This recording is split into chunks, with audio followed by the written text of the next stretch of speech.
प्रतिभा है और जो सबसे श्रेष्ठ लेवल की प्रतिभा है वो 20 गुना से ज़्यादा नहीं हो सकती है। नहीं। तो आय और संपत्ति जो है 20 और 1 के अनुपात में कैसे किया जाए कि सबकी संपत्ति चल अचल जितनी संपत्ति है उसका मूल्यांकन करके रुपया पैसा को चलन से समाप्त कर दिया जाएगा और उसके स्मार्टफोन में दर्शाया जाएगा कि इनके पास ये है, इनके पास इतनी संपत्ति है। और एक बार मतलब प्रतिभा के लेवल में 1 और 20 संपत्ति में कर दिया जाएगा 1 और 20 का अनुपात, यानी कि देश के सबसे अमीर के पास अगर 20 करोड़ की संपत्ति है तो सबसे गरीब के पास भी एक बार 1 करोड़ कर दिया जाएगा। अच्छा, अब इसमें क्या है कि 1 करोड़ वाला चाहे बीच वाला कहीं गरीब भी हो सकता है वो तो और भी नीचे भी जा सकता है, लेकिन नहीं 20 और 1 का अनुपात सदा बना रहेगा। इसमें काम की भी गारंटी कि हर व्यक्ति को काम की गारंटी दी जाएगी, जो जहाँ कार्य कर रहा है वही उसको उसका सरकारी कर दिया जाएगा। जैसे कि मान लीजिए कि आप पैसा क्या करते हैं, सिलाई, तो आप सिलाई करते हैं तो आप सिलाई करेंगे, जनता से पैसा लेंगे, लेकिन अगर आप चाहें कि मैं सरकार के लिए सिलाई करूं तो आप जनता से पैसा लेंगे, सिलाई करेंगे, वो पैसा सरकार को देंगे और सरकार आपके लिए पेमेंट तय कर देगी। तो इस तरह की व्यवस्था है, मतलब जितने भी सेवा के क्षेत्र हैं उनका सरकारीकरण कर दिया जाएगा। और एक है जाति, जो जाति समाज के लिए बहुत बड़ा कलंक बना हुआ है, इसका कोई प्राकृतिक कोई आधार नहीं दिखता है, इसको समाप्त। अच्छा, इसका आधार ही क्या है जाति का?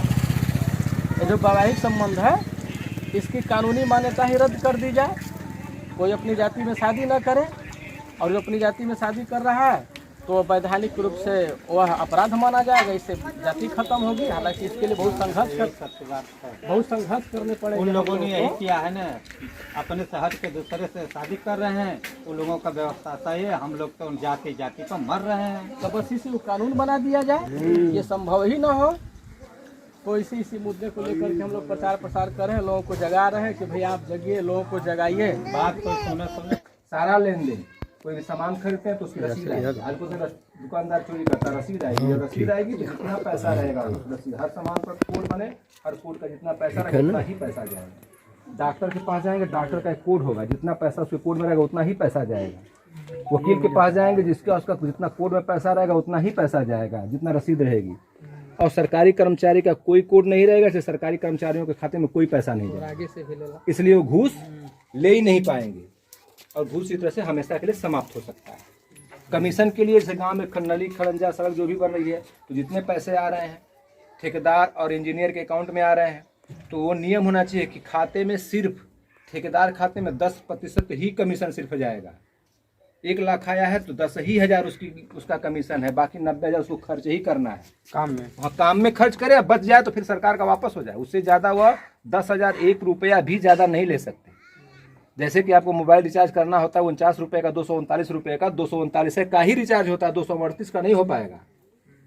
तो उस तरह से अगर एक कानून, ये तकनीक का सहारा लिया जाए शासन में, तो बहुत सी जो अव्यवस्था है, अमीरी गरीबी की खाई है, कमीशन खोरी है, पैसा देकर के मार काट है, दहेज है, ये सब अपने आप समाप्त हो जाएगा। और अगर जाति की बात करते हैं कि जाति कैंसर है, जाति कोड़ है, तो जाति समाप्त करने का एक तरीका है कि सरकार कानून बना दे। हमारी पार्टी आएगी तो कानून बनाएगी कि अपनी जाति में कोई विवाह ही नहीं करेगा, सबको दूसरी जाति में विवाह करना ही करना पड़ेगा, और सब लोग दूसरी जाति में विवाह करेंगे तो कोई जाति रही नहीं जाएगी, जाति हमें समाप्त हो जाएगी। इसकी बड़ी जातियाँ भले कुछ विरोध करेंगी, क्यों कहेंगे हम भी अब तो इन लोग के साथ हो गए छोटी जातियों के, लेकिन बड़ी जातियाँ सिर्फ 15% हैं, तो 15% से अब 14% से 85% अगर चाहेंगे तो 15% को भी बात माननी ही पड़ जाएगी।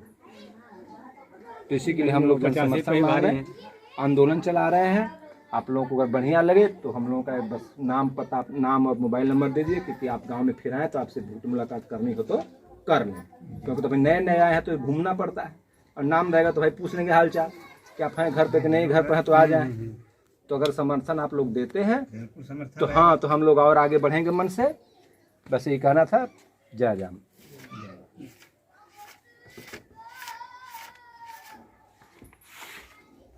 अब कुछ पूछना कहना हो तो आप लोग कहिए अपनी बात। जो पूछना कहना था वो तो आप बोल दीजिएगा। जैसे कुछ संशय हो, कोई कैसे होगा क्या होगा।